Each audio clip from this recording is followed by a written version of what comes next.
Stop unpicking your past. Find deep peace tonight. Right now, you are likely carrying a sharp, vibrating heat that concentrates itself directly behind your ears, radiating down the outer sides of your neck and into the tops of your shoulders. It is the distinct, stinging friction of social post-analysis, an interior exhaustion born from a day spent decoding conversational subtext and parsing the invisible spaces between spoken words. You lie perfectly motionless, but your mind is still unpicking the minor details of a brief interaction, replaying a perceived snub, and searching for retrospective validation behind a casual comment. This persistent mental dissection feels like an essential shield against future isolation. Yet the endless reworking of these fleeting social echoes is exactly what is causing your midnight panic.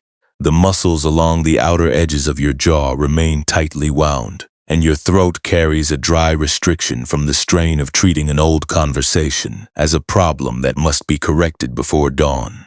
The environment around you has gathered the heavy, damp coolness of a low-ceilinged textile weaving barn, the thick odor of raw oil cake, and the low, rhythmic clatter of a sluggish river channel moving past frozen banks outside. Let the base of your skull lose its rigid bracing as the support beneath you receives your full physical form, completely unaffected by how many misspoken phrases you are trying to rewrite in your thoughts tonight. There is a deep, quiet truth waiting for you in this dark hour, an understanding that your natural capacity for belonging has never been compromised or torn apart by the awkward pauses of your day. The underlying fabric of your life is not an imperfect weave that requires a desperate midnight unpicking to be considered whole, and no sudden, forced realignment of your past encounters will be demanded of your spirit tonight. Your fundamental nature remains completely intact, spacious, and undisturbed, exactly as you are. We often live with a deep, unspoken anxiety that if we do not continuously monitor how others perceive us, or if we let our guard drop for a single evening, we will somehow become permanently exposed or miss the one subtle signal that keeps us secure. But a surprising, liberating insight from the teachings of the ancient path suggests that our systemic exhaustion comes from a completely different kind of error.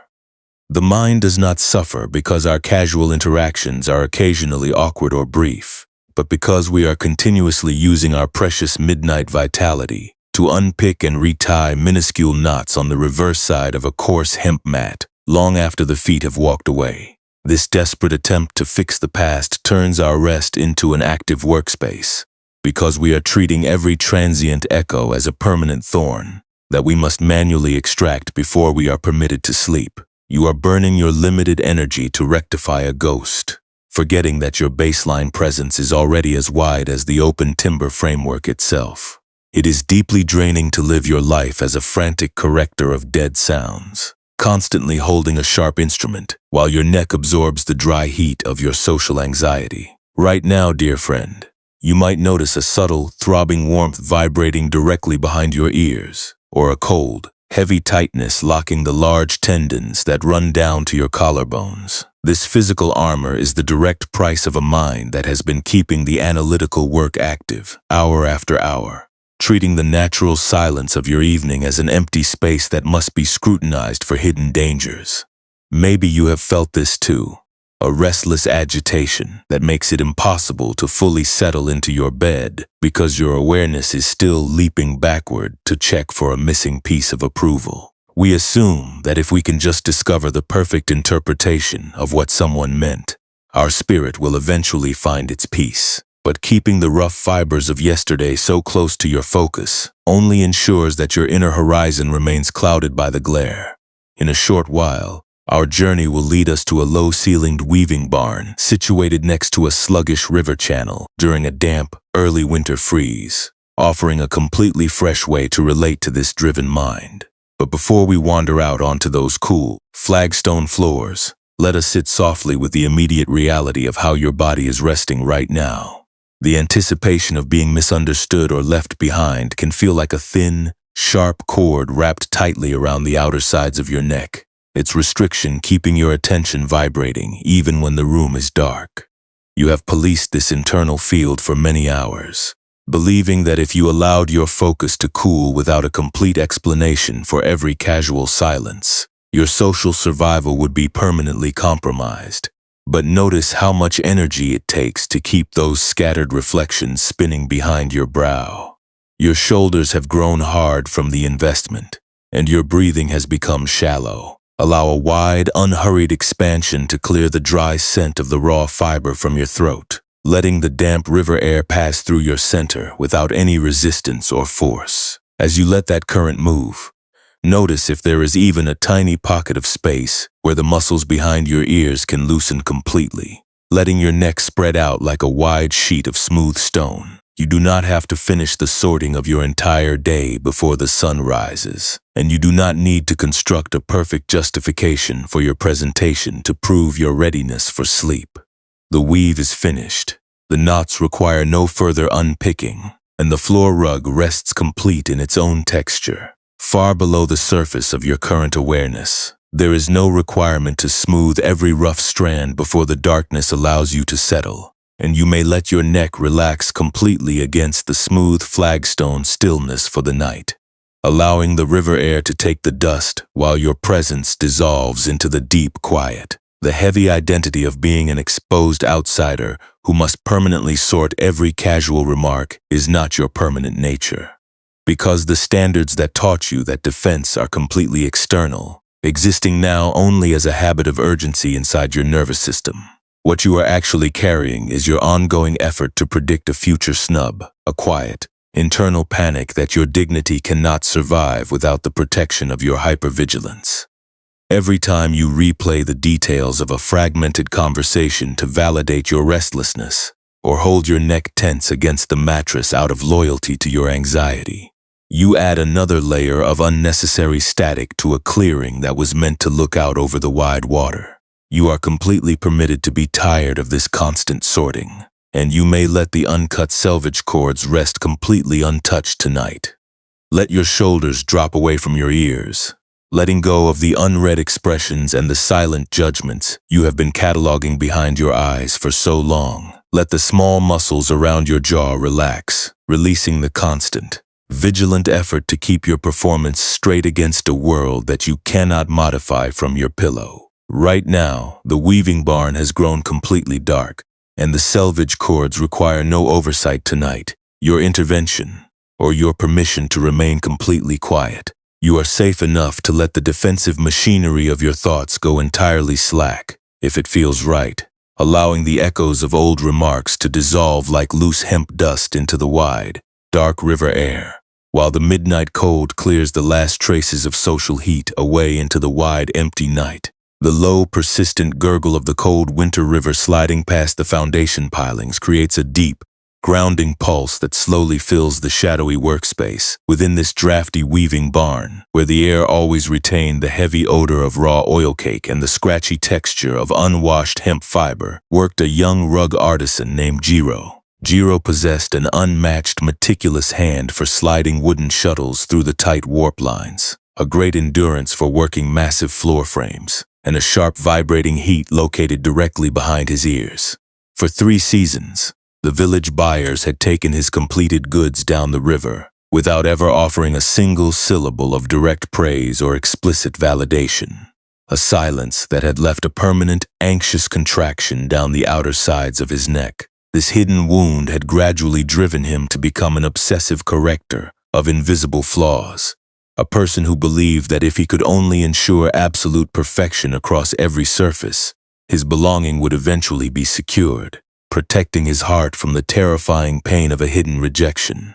This driving need to fix the past led Jiro to keep a large, half-woven hemp floor rug stretched tightly across his workspace frame. Long after the other weavers had left for their huts, the heavy mat was coarse and dark from the damp valley moisture, its rough undersurface hiding thousands of tiny, interlocking twists that formed the structural foundation of the textile. He spent his late nights hovering over the reverse side of this dense weave, viewing his constant manual revisions as his ultimate shield against the quiet, dark isolation that settled over the riverbanks after midnight.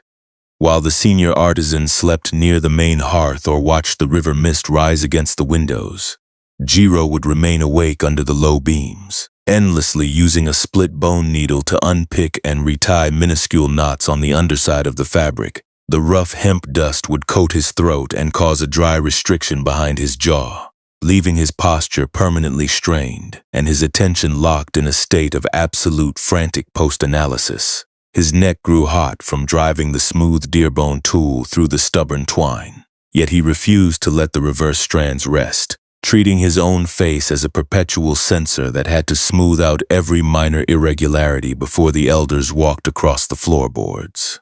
As the early winter freeze deepened, turning the valley into a silent wilderness of dark water and frosted reeds, the habit of replaying his minor imperfections turned his late nights into a state of absolute, hollow exhaustion. He would stand before the massive loom under the dim, flickering light of a single tallow wick, his breathing shallow and his focus fixed on a heavy, dark twine that formed the uncut selvage cord along the border of the mat. The thick hemp fibers were rough from the unwashed crop, stiff and unyielding, refusing to lie completely flush or blend smoothly into the adjacent rows. His thoughts ran in narrow, exhausting loops of social calculation, replaying the brief glances and casual tones of the afternoon customers, preventing his shoulders from ever experiencing a full, unhurried relaxation.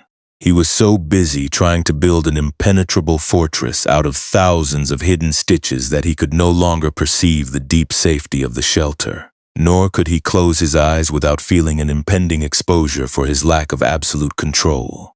His entire sense of security had become tied to the split bone needle, a flat instrument whose tip remained buried in the coarse grid while his head grew increasingly heavy.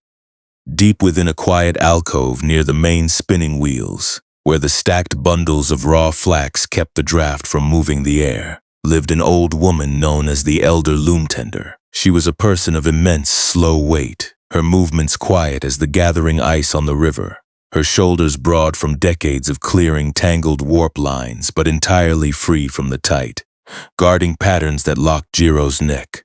She spent her nights walking between the inactive frames, replacing worn wooden heddles and checking the iron tension pins without chasing any minor flaws, living entirely through the immediate baseline of the present hour. One evening when the river mist was pressing thick against the slatted window panels, the old loom tender stepped into the light of Jiro's tallow lamp, her steps unhurried as she carried nothing but a blunt wooden mallet and a small basket of dry willow pegs. She stood near the heavy carpet frame where the young man worked, her eyes reflecting the dark, spacious quality of the flowing river outside. The old woman did not offer a complex lecture on the emptiness of mental fabrications, and she did not scold the weaver for wasting his remaining life force on knots that were meant to remain hidden against the floor. Flagstone, she simply walked toward the edge of the loom, reached out into the dark space beneath the warp beam, and touched the thick, uncut selvage cord where the hemp met the oak track. She held her palm flat against the side of the fiber, allowing her rough skin to feel the intense heat vibrating down from the youth's tensed fingers. Completely unhurried by the low clatter of the river current that filled the night, she looked toward Jiro's tensed, automated posture, then reached out her split bone needle, placing its flat side directly over the top of the tensed right thumb that was still white-knuckled against the coarse twine. The old woman did not issue a command. She merely took Jiro's tensed right forearm, the muscles still stiff from hours of continuous pulling, and guided his wrist down until his palm rested flat against the smooth, bare timber of the open worktable. She then reached up with her other hand and gently lifted the blunt bone needle completely away from the hemp mat, allowing the heavy tool to slip quietly into a dark corner basket beneath the frame, leaving the coarse weave to sit entirely rough and unpolished in the dimness. Jiro stood perfectly still in the quiet of the weaving barn, his breath catching in his throat as his fingers were held motionless against the wood, letting the natural coolness of the table absorb the excess heat with a slow, silent contact. A sudden, deep wave of emotional recognition broke through the frantic loops of his mind, dissolving the tight band that had held his neck in restriction for so many months. He saw that his frantic unpicking had never actually altered the value of his craftsmanship or earned him the validation he sought. It had only turned his own mind into a sharp, unyielding instrument that was keeping his spirit from ever entering the real rest of the evening. A long, heavy sigh finally broke from his lips, a slow relaxation that allowed his core to expand, and his shoulders gradually dropped, letting his upper body find its rest flat upon the support beneath him. The split bone needle resting quietly inside the dark corner basket, beneath the loom beams, reveals an open window into what takes place within your own awareness. When you lie awake trying to force a spark of validation out of an environment that has grown completely quiet. When we look deeply into this old story, we find that the ancient way does not ask us to become completely passive, unfeeling blocks of timber who abandon our human desires or pretend that our deep feelings of exclusion carry no real sting. The ancient path was never an instruction to freeze your natural sensitivity or to treat your social interactions with a forced, mechanical coldness. It is a completely different kind of invitation, a quiet realization that the genuine friction of a brief, awkward encounter is very different from the exhausting secondary struggle of continuously unpicking old stitches to keep an illusion of perfect safety alive. Your internal space is simply a broad timber workspace that has been subjected to a very long, unpredicted winter breeze, a setting waiting for its natural inner stillness to return. The true burden, the heavy work that keeps you from sleeping tonight, is the fierce, ongoing restriction your mind applies to your jaw and neck every single hour. We often live with a deep, internal craving that disguises itself as an honorable journey of absolute care. This craving is the desperate, rigid feeling behind your ears that insists you must reshape your entire store of spoken interactions before you can finally allow your shoulders to drop or be protected from future isolation. It is the belief that if you can just optimize the performance of your words perfectly enough, your current existence will finally be secure from being misunderstood and insulated from the agony of being left behind. But when you look closely at this habit, you find that your mind has turned mental tracking into a form of slow, internal choking. You are holding onto an old memory of an indifferent world with such an intense grip that your own genuine present life is left completely hollow, filled with the sharp scent of raw oil cake because your spirit is still standing in the middle of a dark workshop, trying to turn an unrolled carpet into an impenetrable shield. True presence is not about destroying your capacity to love with devotion, but about developing the gentle ability to notice an automated anxiety without giving it all your current strength to unpick another piece of an unresponsive surface. It is the simple, soft awareness that can observe a habit of hypervigilance arising in the mind, without mistaking that specific reaction for a permanent definition of the clearing you inhabit. When you allow yourself to perceive an internal stagnation as a sharp tool resting inside a basket, rather than a total collapse of your personal value, your relation to your history begins to change. The demands of your yesterday cannot dictate your peace tonight, unless you lend them your current breath, using your limited energy to maintain a frantic execution that does not belong to the quiet room where you are resting. Consider how much more frustrating a conversation becomes when you decide it is an active defect you must correct from your bed, rather than just an old river ripple that has already moved past the foundation pilings. The great insight of constant change reminds us that nothing in our internal landscape is permanent. Not even the deepest patterns of emotional numbness we believe we have carved into our sense of self. Every conditioned thought is a temporary arrangement of old fears, a pattern that will naturally loosen its grip if you stop applying the dry pressure behind your forehead to keep the machinery spinning. Your suffering has grown larger, not because your true nature is lacking, but because you have been using your desire for absolute control to add a secondary, artificial distress to a frame that was already trying to rest on its own. You have been treating an inner hearth as a permanent factory, acting as both the frantic weaver and the heavy burden under your own blankets. When we speak of letting go, we are not talking about a harsh act of neglect or erasing the healthy desire you feel to live with connection and care. True release is a softening of the muscles, a gradual widening of the chest cavity that allows the heavy frames of the mind to drop from your fingers without your constant management. It is the courage to see that the unpredictable texture of your unmapped journey is not a proof of your inadequacy, but simply the raw ground where the natural clarity of life can find its peace. By letting that constant filtering drop, you are not losing your protection. You are simply reclaiming the living tissue of the moment you are actually inheriting. You are allowing the space inside your lungs to be fresh and clean, instead of using all your time to manipulate an old pattern that was already trying to find its balance at its own natural pace. Compassion begins when you look at your own racing thoughts and realize that your spirit has already survived many heavy gales of isolation.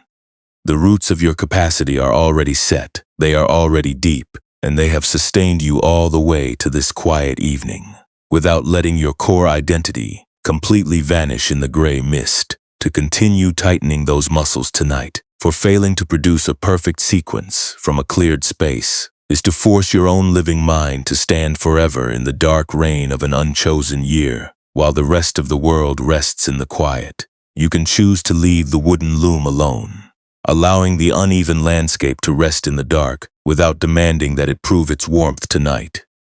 You can offer those old self-corrections a quiet place in the damp earth, letting the ground hold the weight naturally.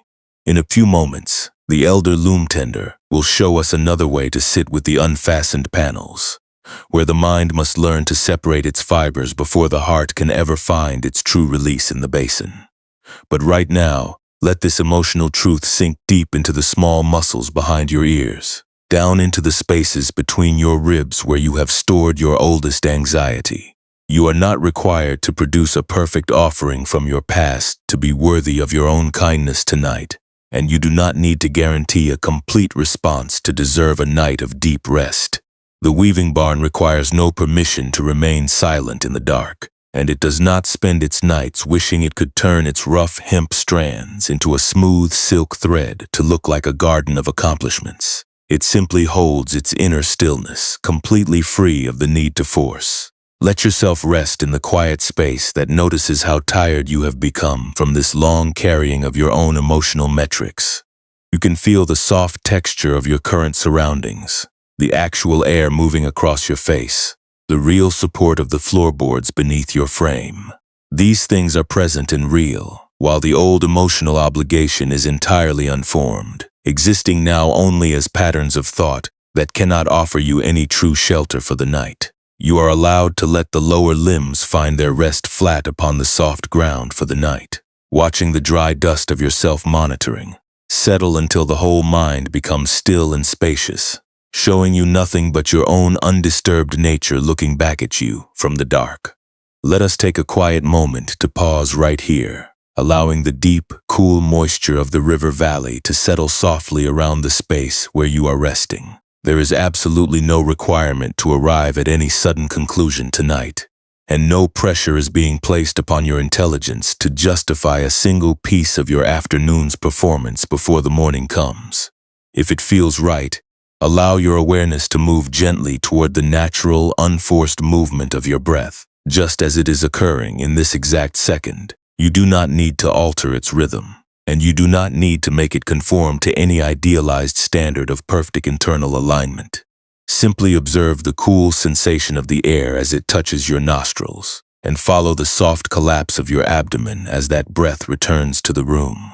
With each exhalation, perhaps you might permit your jaw, your neck, and the very small muscles behind your ears to sink just a fraction deeper into the surface beneath you, letting the mattress absorb the full physical reality of your frame.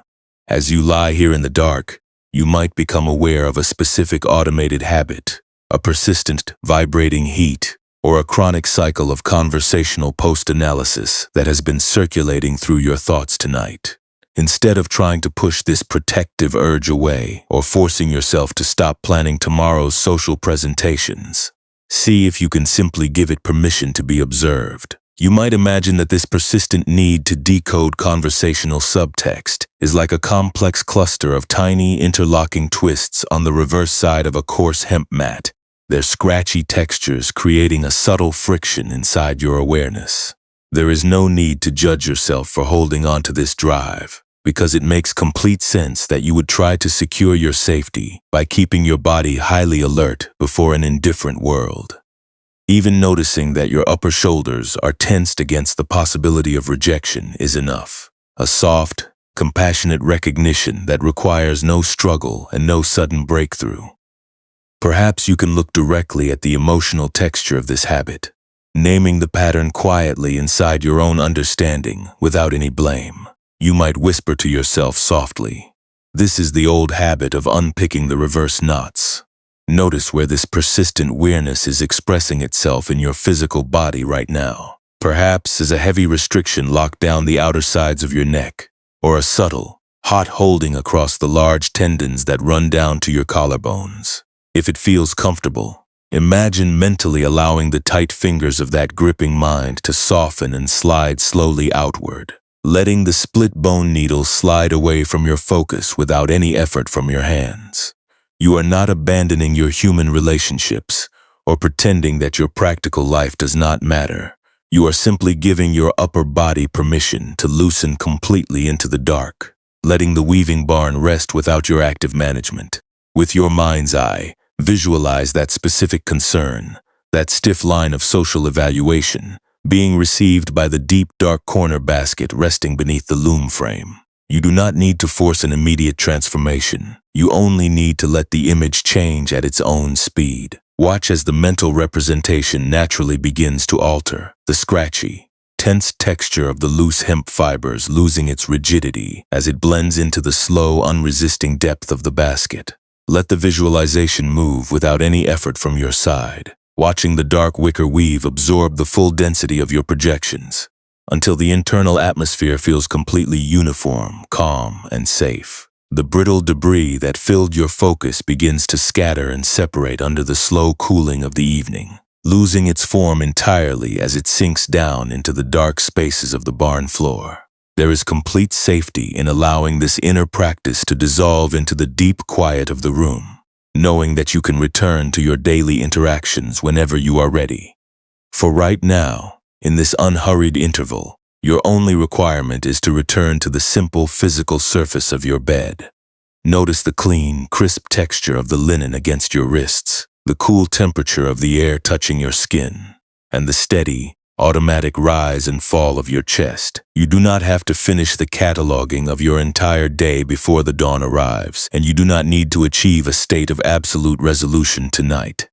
The weave is finished, the knots require no further unpicking, and the floor rug rests complete in its own texture, far below the surface of your current awareness. There is no requirement to smooth every rough strand before the darkness allows you to settle, and you may let your neck relax completely against the smooth flagstone stillness for the night, allowing the river air to take the dust while your presence dissolves into the ground beneath you as your frame continues to find its natural weight against the bed.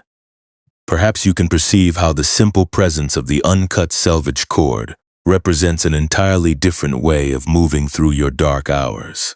It does not try to rewrite the behavior of the winter river or grind away its own natural fiber. It simply rests its structure against the timber foundations, requiring no final reason to remain completely still under the rafters. You can allow your awareness to rest in that same simple space of immediate reality tonight, choosing not to add another layer of calculations to the words you wish you could have modified. Even noticing that your mind wants to reach for the sharp instrument is enough, a gentle observation that requires no judgment and no force. You can let your thoughts rest on the dry, soothing texture of the hemp fibers that seems to fill the quiet spaces of your mind, a clean and grounded imagery that brings no demands and no parameters. You are not required to guarantee the absolute safety of your future or balance the ledger of your relationships before you are permitted to close your eyes. The gray mist is passing outside the windows without any assistance from your vigilance, and the uncut cords require no oversight tonight to justify their position in the barn. You are completely permitted to let your boundaries go slack, watching the old habits of calculation lose their density until there is nothing left but the quiet, rhythmic expansion of your breath holding you safe in the dark. Allow the space behind your ears to widen naturally, letting the remnants of the day's strain dissolve into the cool shadow of the room. You do not need to construct a permanent meaning out of every social glance, and you do not need to prove your readiness to a world that has already accepted your presence. The river is flowing, the high timber beams are dark, and the air passing through your center is perfectly unencored, spacious and clean. You may let your presence sink deep into this immediate rest, letting the silence take the dust while your soul finds its own original stillness. The chill, damp breath of the river mist began to seep directly under the low cedar beams, curling across the stone floor of the outbuilding until the entire interior smelled of raw oil cake and coarse winter fiber. Jiro sat perfectly motionless on his straw mat, his knees tucked beneath his frame, watching the faint reflection of the tallow light catch the uneven surface of the half-woven floor rug. Near the spinning wheels, the elder loom tender was quietly checking a bundle of dry willow pegs, her fingers moving by touch alone, completely unbothered by the rising storm or the unpolished texture of the unpicked hemp strands. The old woman did not offer an artificial light to clarify the young man's past encounters, and she did not promise that the village elders would change their distant behavior when the winter ended. She merely reached into her linen apron, pulled out a small piece of rough beeswax, and allowed her gaze to rest on the vast, dark expanse of the sluggish river moving past the open threshold.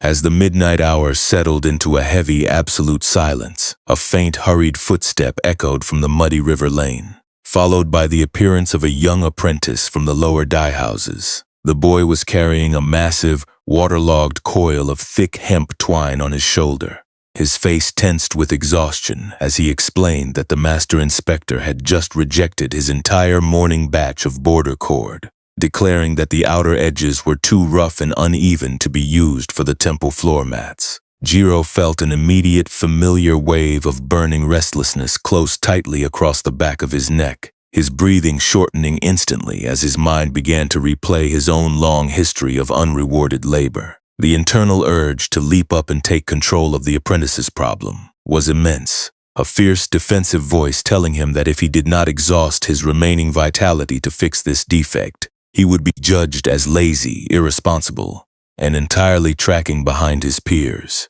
He reached his hand toward the split bone needle resting in the corner basket, his fingers automatically tightening around the smooth deer bone, wanting to use the familiar stress of frantic correction to insulate his mind from the agony of social uncertainty.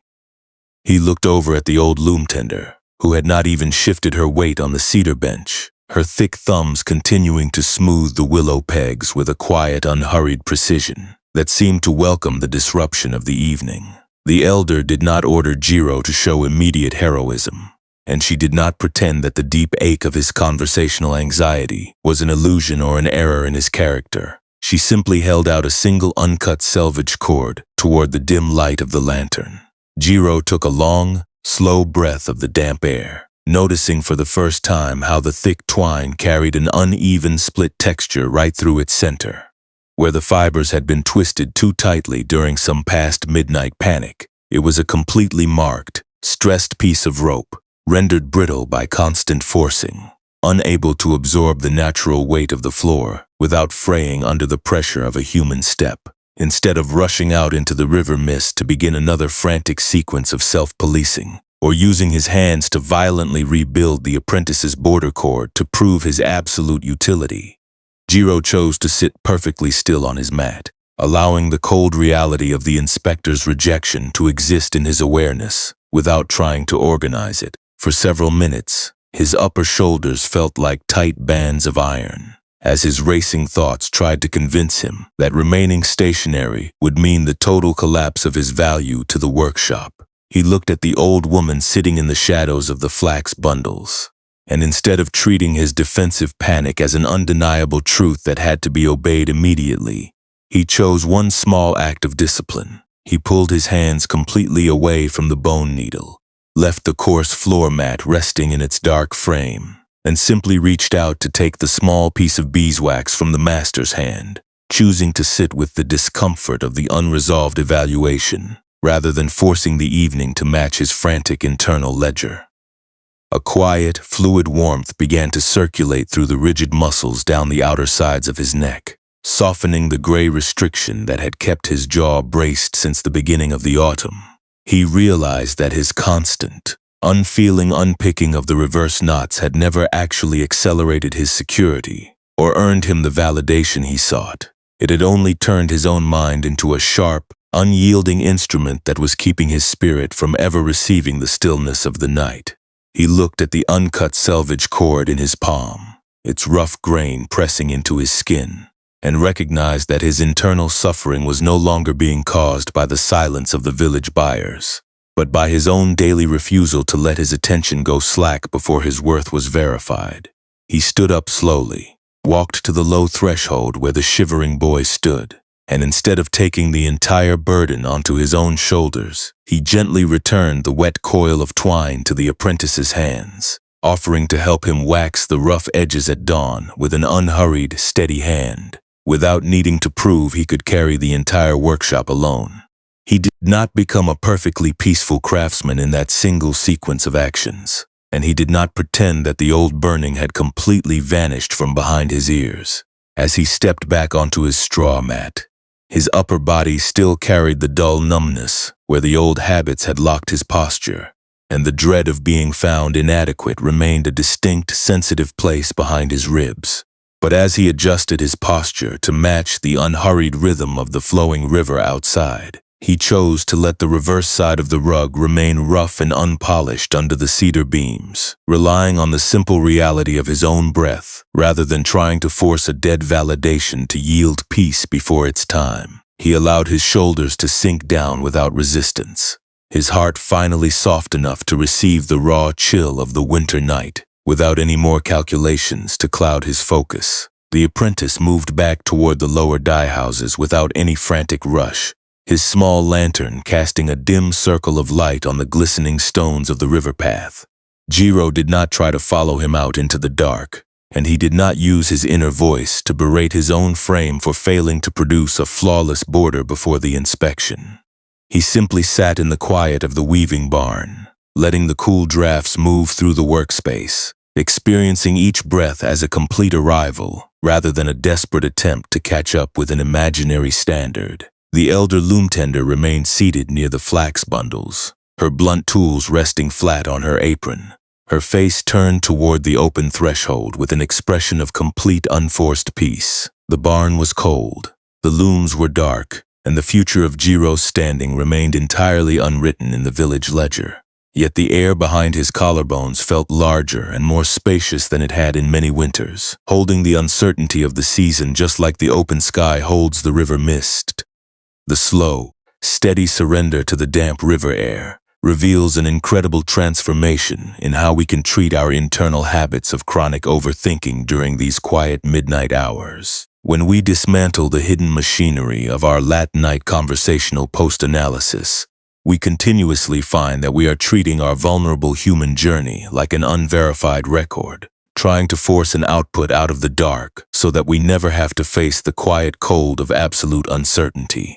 We live with an unspoken, deep dread of what will happen if our daily performance shows a sudden drop in value, leaving our sensitivity exposed and our personal dignity completely undefended against an unyielding environment. This persistent fear of being found unready or unaligned drives us to endlessly rehearse our upcoming interactions, or continuously replay our old mistakes beneath the blankets, as if our mental tracing could somehow force the flowing universe to match our parameters before the sun rises. We assume that if we can just manage the memory of what was left imperfect with enough intensity, we will eventually earn the right to exist without the sting of guilt. When you look closely at this habit of constant measurement, you can perceive how easily the mind turns its natural fear of failure into a permanent form of identity. You begin to define your very essence not as a living soul, who is simply exploring a very complex, unmapped terrain, but as an inadequate outsider whose baseline security is fundamentally fragile, because you cannot guarantee a flawless presentation through the changing season. We try to correct this perceived emotional deficiency by using intense self-judgment and shame as our primary motivators, falsely believing that if we judge our current stillness harshly enough, we will eventually force ourselves to become strong enough to escape randomness. But self-reproach is a cold, brittle frost that cannot bring any true stability to your core. It only keeps your attention locked onto the imaginary shortfalls of your own making. You become so accustomed to the familiar, burning restlessness locked directly behind your ears that you begin to mistake that constant, draining urgency for your actual name. The core insight of ancient wisdom draws a very sharp, very merciful distinction between the raw impact that life naturally delivers and the extra suffering our mind constructs through its own desperate attempts at manipulation. Your journey through this world will always present you with certain unpolished situations, sudden seasonal shifts, moments of physical exhaustion, and intervals where your visible confidence feels entirely buried beneath a heavy drift of doubt. This initial reality is like the damp wind of the riverbank touching an exposed face, a clean, inevitable friction that is simply a part of possessing an authentic, growing human life. But the mind, in its terror of looking useless, immediately transforms that single raw day into an endless emergency. We add an immense secondary burden of stress by demanding that our history should be immediately fixed, or by convincing ourselves that we must completely exhaust our current vitality to force an artificial sheen from the dark. Imagine a large, flat cedar block left out beneath a low wooden shed to age naturally in the raw humidity of the autumn evening, intending to let the rough bark layers adapt to the damp valley moisture at their own organic pace. The timber fibers expand and stabilize because they are allowed to remain still within their quiet workspace, without any human tool to accelerate their texture. But if an anxious worker becomes consumed by a frantic panic that a single grain line might contain an uneven curve, and he begins to take a sharp iron chisel, violently gouging away layer after layer of the wet wood to force it to look perfectly uniform before the night is over, his desperate intervention only splits the core into a heap of frayed, unusable splinters, destroying the very foundation he was trying to protect. He ruins the integrity of the cedar block, not because his hands are intentionally destructive, but because his intense refusal to tolerate a single natural roughness creates a grinding friction that breaks the material's balance. The inherent rough vulnerability of the timber was never a threat to its ultimate utility. Your rigid, hypervigilant manipulation of your own human limits is what creates the fracturing stress that disrupts your rest tonight. True peace does not mean that the unwritten chapters of your career, your relationships, or your personal health will suddenly display a flawless blueprint upon your wall, or that the universe will completely change its rules to guarantee you a life without any difficult seasons. Liberation arrives when you finally change your relationship with the unpolished moment itself, allowing the vast container of your present awareness to hold the rough texture without letting that lack of predictability pull your physical body out of its natural alignment. You stop treating every anxious projection as a solid, undeniable reality that must be resolved from your mattress before you are permitted to close your eyes.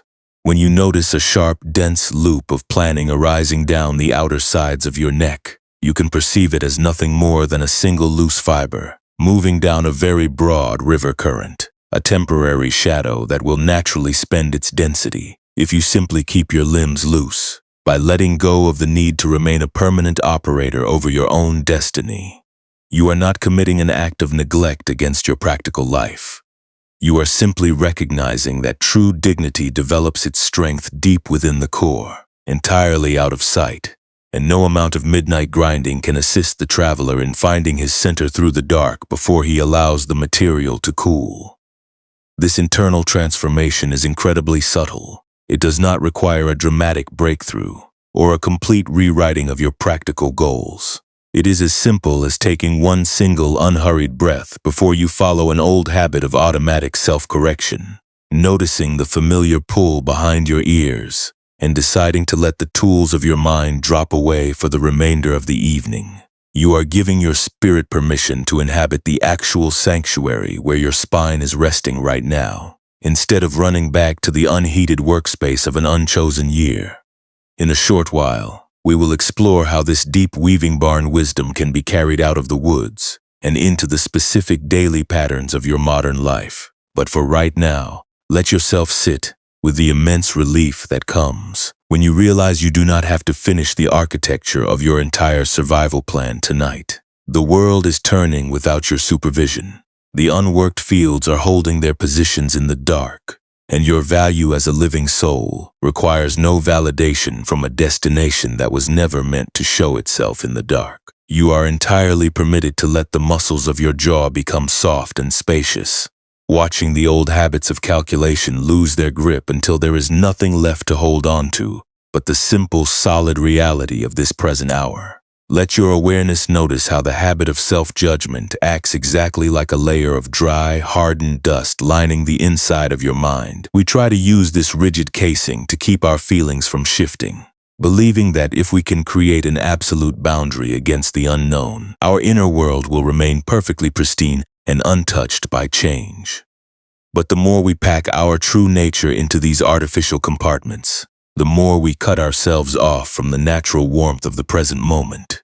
We become terrified of our own vulnerability, treating a single moment of stillness or uncertainty as a sign that our entire structure is collapsing into ruin. We forget that a living heart is meant to expand and contract, to feel the full texture of the passing seasons without becoming brittle or cold. When we allow ourselves to look at our anxiety through the simple clarity of the empty carpet frame, we see that true durability comes from being empty, not from being filled with columns of straight lines. The dark timber can execute a beautiful, clean alignment, precisely because it does not try to reshape the entire river. All at once it allows its surface to meet the single millimeter directly in front of its natural edge. It holds the weight of the high winter not by fighting the gravity of the foundations, but by restricting its focus to the small circle of available light cast by the lamp. Your spirit is fully capable of this same flexible endurance tonight. You do not need to turn your mind into a permanent factory to survive the transitions of your life. You can allow your awareness to become like that unpainted cedar frame, letting the warmth of the passing hours move through your center, without leaving a single line of tension behind. Let the tight grip down the outer sides of your neck dissolve completely into the supportive surface beneath you, feeling how the mattress receives the full weight of your frame without asking for a single proof of your perfection. You do not have to settle the ultimate value of your words before your eyes close, and you do not need to find an accurate answer for every upcoming freeze before the sun rises.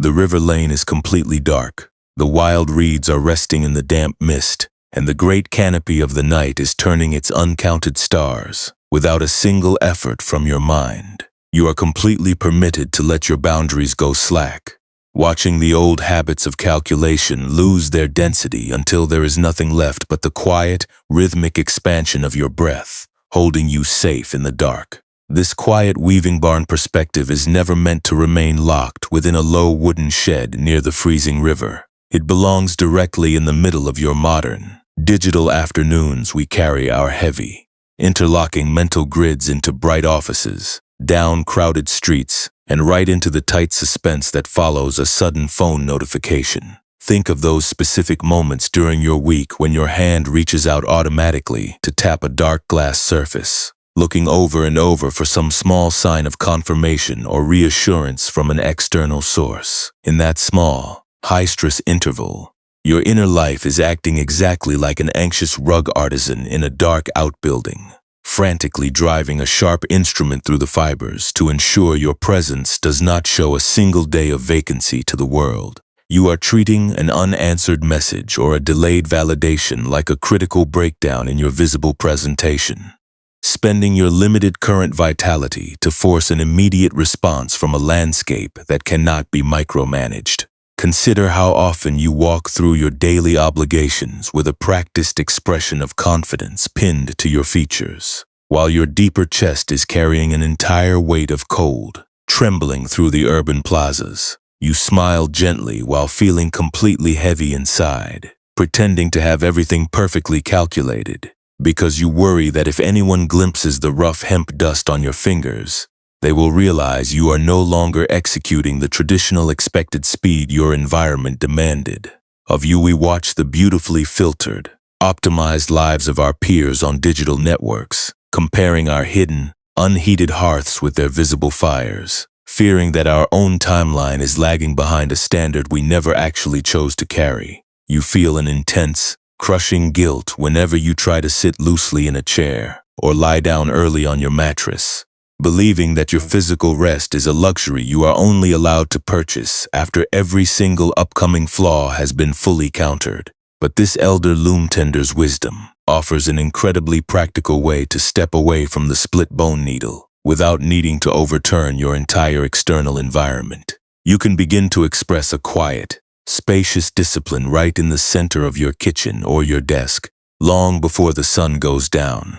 When an old pattern of replaying a past mistake flashes across your awareness during a tensed conversation, or when a sudden fear of the future tightens your stomach, you can choose to introduce a brief, unhurried pause before your voice leaps out to defend itself. This pause is a deliberate letting go of the thin deerbone tool, a moment where you look at the rigidity in your back and realize that this automated thought is just a single loose fiber moving down a very broad river current. It does not mean your whole life is collapsing into ruin. You are choosing not to give your living hands to an old, mechanical routine, allowing the raw fibers of your mind to separate naturally without your active management. You can hold a profound, beautiful devotion for the people who share your life without turning that care into a tight, strangling grip that tries to force their movements into a shape that feels safe to your anxiety.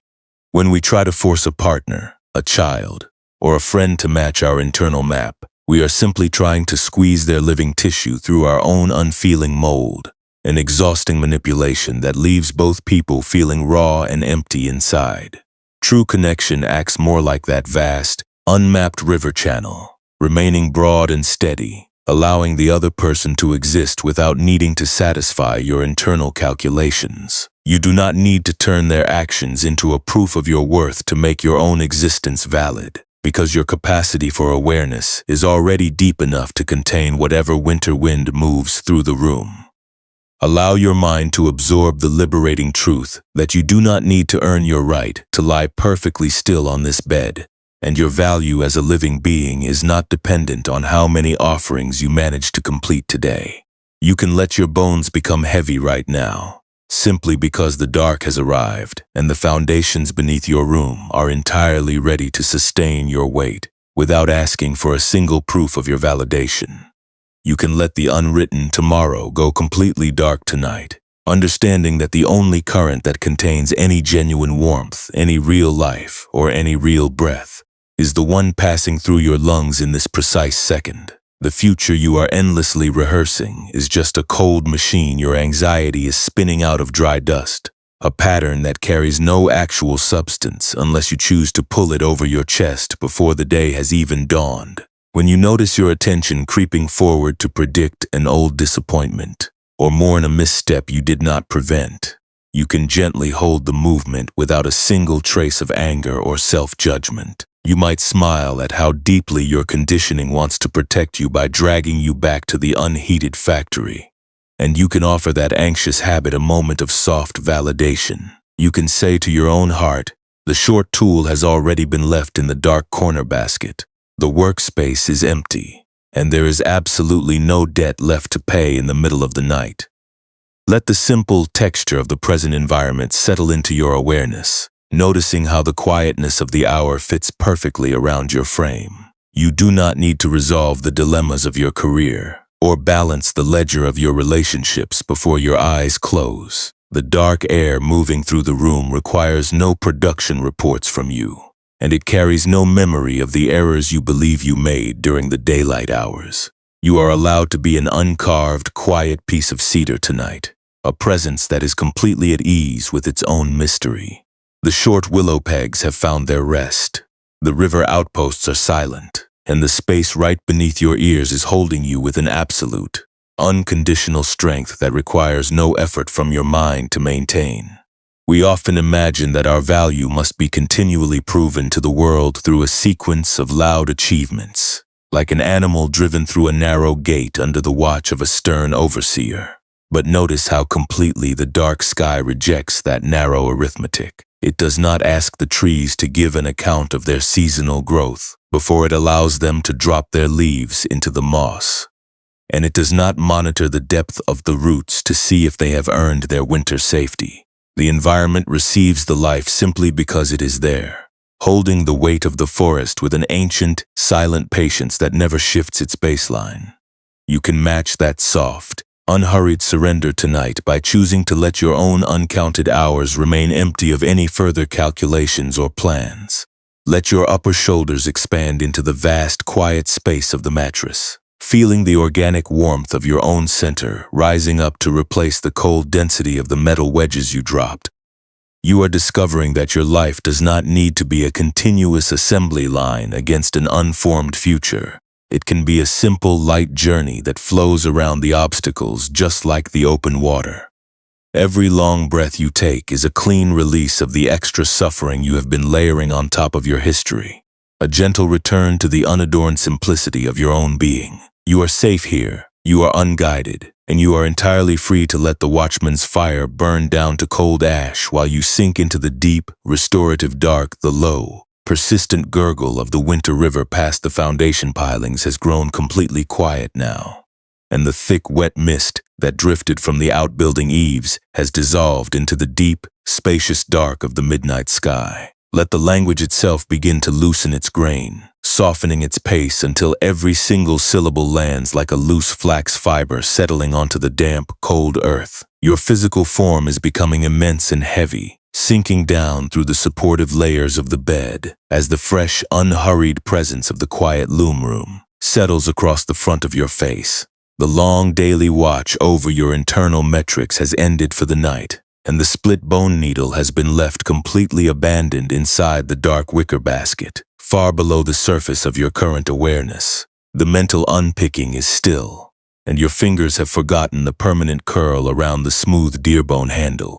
Listen to the quiet, automatic expansion of your abdomen, a soft wave of movement that requires no diagrams, no strict parameters, and no testing from your intellect. With each long exhalation, the spaces behind your ears soften completely, letting go of the residual vibrating heat that has lived behind your jaw since your earliest encounter with an unchosen standard. You are drifting back into the broad, unmapped clearing of your true nature, a clear open landscape that is entirely capable of holding its own stillness without your active guidance. The rigid lines of your silent self-reproaches have dissolved into the crisp night air, leaving nothing but the simple, unhurried density of your body resting against the mattress. There is no longer any temporary performance to settle before the light returns, and no upcoming path is asking to be verified in the quiet of this hour.